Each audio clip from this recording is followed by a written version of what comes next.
Can a human body actually melt, not evaporate, not burn to ashes, but rot and fall apart bit by bit from skin to intestines, like an ice cube slowly disappearing under the blazing sun, until death finally comes through endless agony? This is a real tragedy that happened to nuclear accident victims. Invisible, untouchable radiation. How does it kill without leaving a trace? In 1999, a Japanese nuclear fuel worker, Hisashi Aoki, due to an operational mistake, was exposed to radiation 20,000 times the human limit. When he was first admitted, he was fully conscious. Only his right hand was slightly red. It looked harmless at first, but very soon, his skin began peeling like a severe sunburn. His white blood cells dropped almost to zero. His intestines shattered like wet paper. Daily diarrhea exceeded 3 liters. He required constant blood transfusions. His skin and intestines leaked 10 liters of fluid every day. One organ after another failed. His immune system completely collapsed. While fully conscious, he repeatedly begged doctors to stop treatment, but could only watch helplessly as his body melted away inch by inch. After 83 days, he died in extreme pain. And the cause of it all was just a few seconds of neutron radiation exposure. If this terrifying force swept across an entire city, what kind of hell would that be?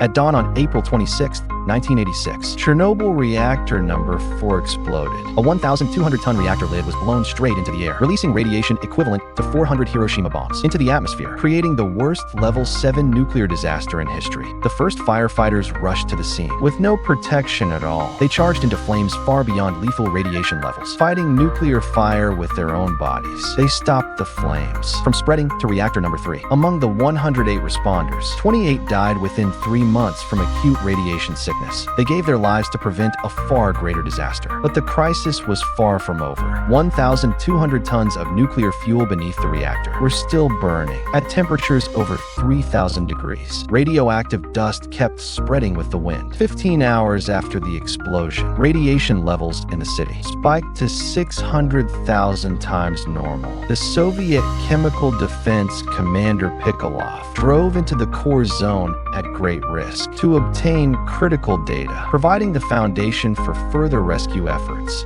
34 hours later, 43,000 residents were rushed to evacuate. In just 3.5 hours, the atomic city became a ghost town. At the same time, to seal the exposed reactor, Soviet pilots braved deadly radiation, dropping 5,000 tons of special compounds into the core, flying up to 33 missions per day. Each flight exposed them to radiation far beyond annual safety limits. These special fire suppressants successfully reduced outer radiation to below 1%. But the reactor core was still reacting, even more deadly. If the molten fuel burned through the floor and met the radioactive water below, it would trigger a catastrophic explosion. At this critical moment, 3 engineers volunteered to dive in. Using only flashlights, they waded through waist-deep radioactive water and successfully completed the drainage task. Because they moved quickly and knew the routes, despite high radiation exposure, it did not reach lethal levels. They miraculously survived, creating the Chernobyl miracle. But the danger was not over. To prevent molten fuel from contaminating groundwater, threatening Eastern Europe's drinking water, a suicide squad of miners stepped forward, working in 50-degree heat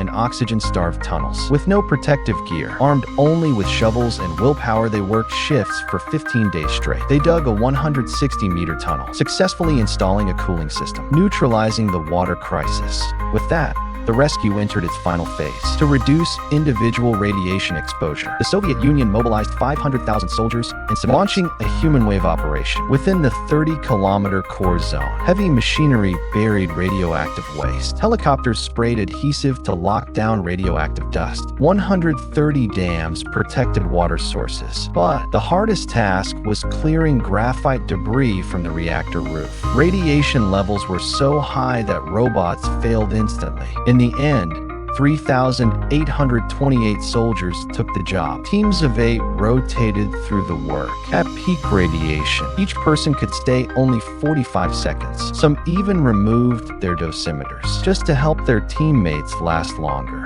They passed their lives forward, clearing the way for the sarcophagus to be sealed. After paying an unimaginable price, the reactor was finally sealed beneath a massive concrete tomb. Today, that sarcophagus still stands in the wasteland. It remembers the heroes who fell and warns humanity of the cost of arrogance. But this year, a drone strike hit the new protective shell. Amid the flames, Russia and Ukraine blamed each other. This land, saved with human lives, once again became a bargaining chip of war. The shadow of nuclear disaster remains, and the smoke of war rises again. The shield built from flesh and blood has now become a target of artillery. Humanity always wakes up in disaster, only to forget again in times of peace. Maybe what truly needs to be sealed is not the reactor, but endless greed and ambition.